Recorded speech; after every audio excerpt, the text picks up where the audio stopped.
A very good afternoon to all the students of civil third year. जितना कि मैं आपको आरएमबी की इस लेक्चर सीरीज़ में पहले बता चुका हूँ, हमने बेसिक टर्मिनोलॉजीज़ को डिस्कस किया था। आज के इस लेक्चर में जो हमारा टॉपिक है वो है टाइप्स ऑफ लोडिंग। ठीक है, हम यह पढ़ेंगे कि किसी भी संरचना में यानी किसी भी बिल्डिंग में कितने टाइप्स की लोडिंग होती है। ठीक है, तो आप हेडिंग डालेंगे types of loading on structure, यानी संरचना में भारों का वर्गीकरण। इसे हम क्लासिफिकेशन ऑफ लोडिंग भी बोल सकते हैं।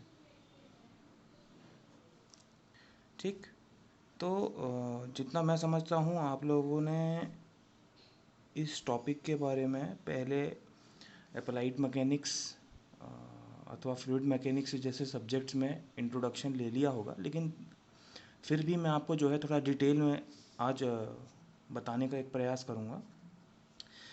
देखिए, संरचना में जब कभी भार की बात आए तो लोड्स को हमेशा दो तरीके से क्लासीफाई किया जाता है, that is loading on a structure is basically classified into two categories. इसे हम हिंदी में लिखेंगे, संरचना में भार को मूलतः दो श्रेणियों में वर्गीकृत किया जा सकता है। जो पहला है उसे हम कहते हैं डेड लोड। ठीक है, जिसे संरचना का अचल भार कहा जाता है हिंदी में। ठीक है, इसकी परिभाषा क्या बनेगी? संरचना का वह भार जिसमें समय के साथ परिवर्तन नहीं होता को संरचना का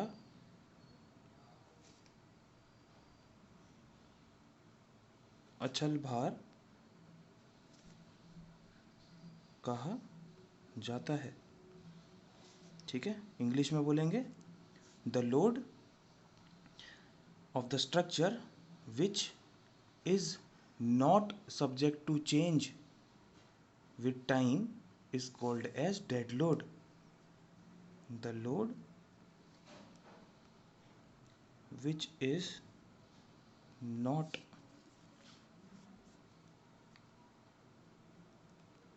subject to change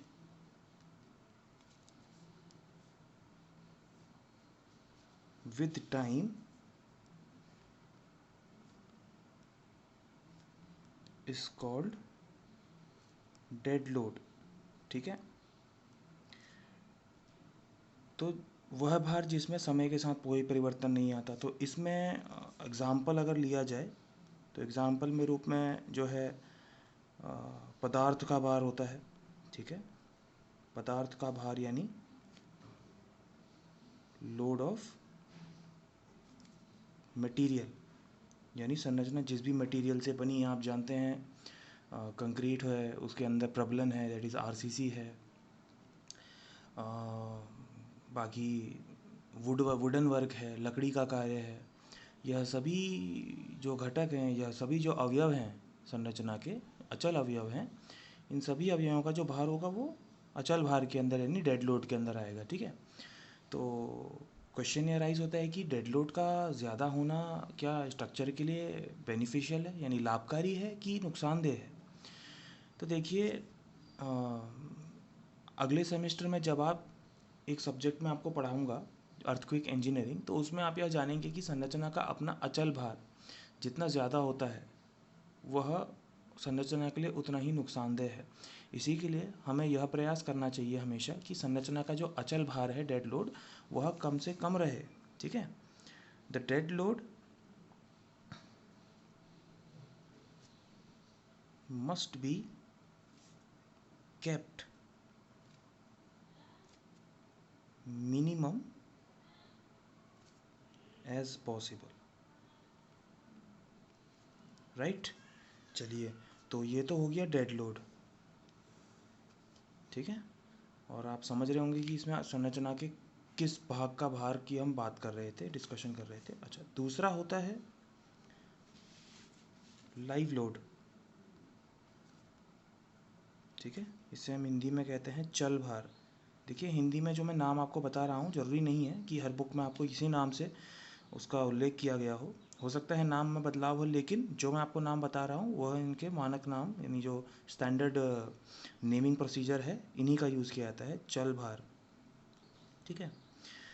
तो लाइव लोड, ये तो सिंपल सा आप डेफिनेशन से आपको समझ में आ रहा होगा कि किसी भी संरचना का वह भार जो कि समय के साथ परिवर्तित होता रहता है, वह संरचना का चल भार होता है। That is the part of the load of the structure which is subject to change with respect to time is known as live load. The load of the structure which is subject to change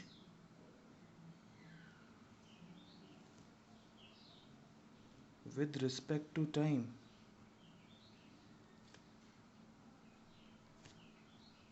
is called live load of the structure. इसकी हिंदी में definition मैं उम्मीद करता हूँ कि आप ऊपर की डेफिनेशन को देखकर पढ़कर इसके आराम से लिख सकते हैं। संरचना का वह भार जिसमें समय के साथ परिवर्तन होता रहता है को संरचना का चल भार कहते हैं। तो आप इस तरह से जो है इसकी हिंदी डेफिनेशन बना सकते हैं। अच्छा, एग्जाम्पल्स के रूप में देखा जाए तो देखिए, जो लाइव लोड होता है वह बहुत कई सारे टाइप्स का होता है, ठीक है ना। कई प्रकार का लाइव लोड होते हैं, ठीक है। कई बार जो आपके लाइव लोड से, देखिए लाइव लोड का एक अलग क्लासिफिकेशन होता है, ठीक है। तो जो लाइव लोड का क्लासिफिकेशन है, यानी कहने का मतलब है जो चल भार का वर्गीकरण है, वो कई आधारों पर किया जा सकता है। क्षेत्र के आधार पर भी होता है, ठीक है, पर्यावरण के आधार पर भी होता है। पर आपको इतना डिटेल में ना जाते हुए आपको खाली लाइव लोड्स के टाइप्स पता होने चाहिए, ठीक है। तो आपको पता है कि समय के साथ ऐसे कई टाइप के लोड्स हैं जो कि चेंज होते रहते हैं किसी भी स्ट्रक्चर में। तो सबसे पहले बात करूँगा मैं ह्यूमन लोड की। ह्यूमन लोड यानी हमारे स्वयं का भार जो हम संरचना के अंदर एक्सेस करते हैं। ह्यूमन लोड यानी मानवीय भार, ठीक है। आप जानते ही होंगे किसी भी संरचना में कितने लोग उसके अंदर निवास कर रहे हैं, या कितने लोग उसके अंदर एंटर कर रहे हैं, कितने लीव कर रहे हैं, उस पर हमारा बहुत कम कंट्रोल होता है, ठीक है। तो संरचना के आकार, जो संरचना का अपना आकार है, जो उसकी ज्यामिति है, उसके आधार पर उसके अंदर लोगों की संख्या जो है निर्धारित होती है। क्या समझ रहे हो आप? कहने का मतलब है किसी भी स्ट्रक्चर के अंदर कितने लोग एकोमोडेट होंगे, यानी कितने पीपल एकोमोडेट होंगे, वो एक तो स्ट्रक्चर की ज्योमेट्री और उसके बनाए जाने के उद्देश्य पर, यानी उसके ऑब्जेक्टिव ऑफ कंस्ट्रक्शन पर निर्भर करता है। तो सबसे लेस कंट्रोल हमारा होता है वह इस ह्यूमन लोड पर होता है, क्योंकि हम डिफाइन नहीं कर सकते कि किसी भी स्ट्रक्चर में कितने लोग आएंगे या जाएंगे, ठीक है। तो जब कभी स्ट्रक्चर को डिज़ाइन किया जाता है तो डिज़ाइन करते समय ही जो है उसके लिए इस लोडिंग का एक अजम्पशन कर लिया जाता है, ठीक है। इसी के लिए हम लिमिट स्टेट डिज़ाइन पर जो है, आप लिमिट स्टेट डिज़ाइन पढ़ते हैं, रीइंफोर्स कंक्रीट डिज़ाइन अपने आरसीसी वाले सब्जेक्ट में, जिसमें हम एक सेक्टर ऑफ सेफ्टी लेकर चलते हैं कि फ्यूचर में इन केस यदि डिज़ाइन लोड से ज़्यादा लोड किसी दिन आ जाता है हमारे स्ट्रक्चर पर, यानी जितना हमने अज्यूम किया है कि जितने लोग इसको ऑक्यूपाई करते हैं, इसके अंदर निवास करेंगे, उससे किसी दिन ज़्यादा भी लोड आ जाता है तो संरचना का कभी फेलियर पॉइंट नहीं आता। संरचना अपने स्थिति में बने रखती है, अपने सर्विसेबल कंडीशन में, अपनी क्रियाशील स्थिति में बने रहती है, ठीक है। ह्यूमन लोड के बाद आता है एनवायरमेंटल लोड, यानी पर्यावरणीय भार। देखिए, एनवायरमेंटल लोड में कई टाइप्स के लोड होते हैं, ठीक है। इसको मैं एक एक करके लिस्ट कर दूंगा। सबसे पहले आता है विंड लोड, ठीक है, इसे हिंदी में हम कहते हैं वायु भार, ठीक है।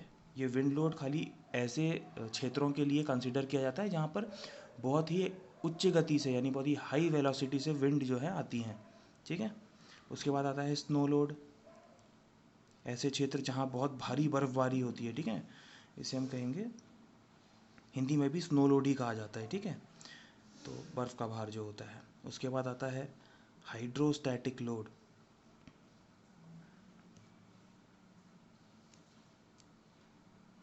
ठीक है।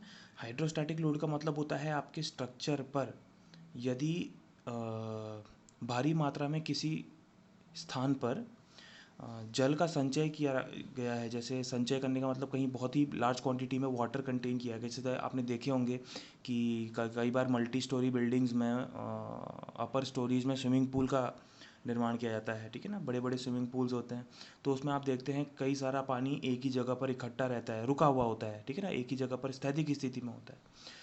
तो वो जो रुका हुआ पानी है उसका स्ट्रक्चर के कंपोनेंट्स पर एक अलग असर होता है, ठीक है ना। तो रुके हुए जल के कारण जो संरचना पर भार उत्पन्न होता है उसे हम हाइड्रोस्टैटिक लोड कहते हैं। हाइड्रो प्लस स्टैटिक, स्टैटिक मतलब स्थैतिक अवस्था में, हाइड्रो मतलब जल, ठीक है ना, तो हाइड्रोस्टैटिक लोड, ठीक है। उसके बाद और हाँ, हाइड्रोस्टैटिक लोड का एक एग्जांपल वो भी बनता है कि आपके घर की छतों में जो वाटर के टैंक होते हैं जो कि इमरजेंसी में वाटर की सप्लाई के लिए यूज़ किए जाते हैं, उन वाटर के टैंक्स में भी पानी आप देखते होंगे कि स्थैतिक अवस्था में रहता है, स्टेबल होता है। तो उन वाटर के टैंक्स में पानी के कारण आने वाला लोड भी हाइड्रोस्टैटिक लोड पे ही काउंट होगा, ठीक है। अच्छा, उसके बाद बात करते हैं, आता है precipitation load. Precipitation load, precipitation का देखिए मतलब होता है बारिश, ठीक है ना, वर्षा। तो वर्षा जल का भार, ठीक है, इसे हम प्रेसिपिटेशन लोड कहेंगे, ठीक है। ऐसे क्षेत्र जहाँ बहुत भारी मात्रा में, कई बार ऐसे क्षेत्र भी देखे जाएंगे, देखने को मिलेंगे आपको, जहाँ पर पूरे पूरे साल बरसात होती है, बारिश होती है, तो वहाँ पर पानी का लोड भी कंसिडर किया जाना आवश्यक हो जाता है, ठीक है। जिस तरह स्नो स्नो स्नो भी एक्चुअली प्रेसिपिटेशन का एक रूप है, ठीक है ना, उसी तरह वर्षा जल का जो भार होता है अक्सर छतों में ये देखने को मिलता है, ठीक है ना। स्नो लोड जो है, जो आपकी रूफ स्लैब होती है, वैसी वर्षा जल रूफ स्लैब के लिए मायने रखता है, ठीक। तो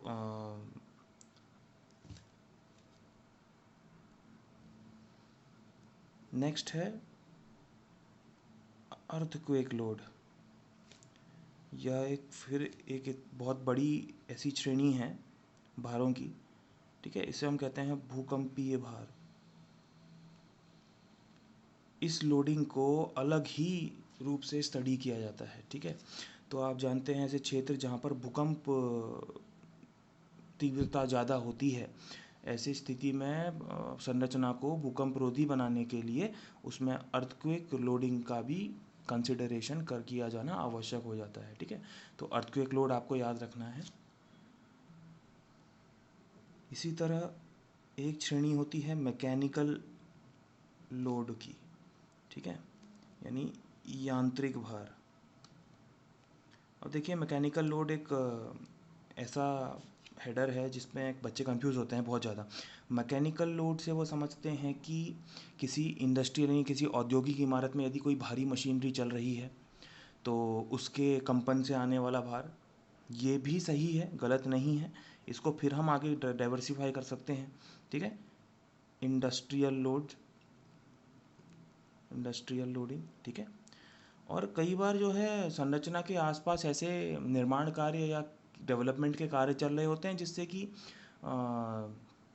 संरचना को कई बार झटके भी वहन करने पड़ते हैं, मतलब कई बार शॉक्स भी बियर करने पड़ते हैं, ठीक है ना। तो शॉक्स यानी झटके। तो मैकेनिकल लोडिंग में ये कई सारे टाइप के लोड्स आते हैं, जिसमें जो सबसे इंपॉर्टेंट होती है एक तो इंडस्ट्रियल लोडिंग यानी औद्योगिक भार, और दूसरा झटके दैट इज शॉक्स, ठीक है। और इसी तरह कई एक्सेट्रा एक्सेट्रा आप बोल सकते हैं। आपको यदि इतने लाइव लोड्स के बारे में जानकारी है भी तो आपके लिए बहुत इनफ है, ठीक है ना, आपके सिलेबस के अनुसार। तो आज के इस टॉपिक में हमने जाना कि संरचना में जो मुख्यतः भार होता है उसको किस तरह क्लासिफाई किया जाता है, dead load and live load. ठीक है।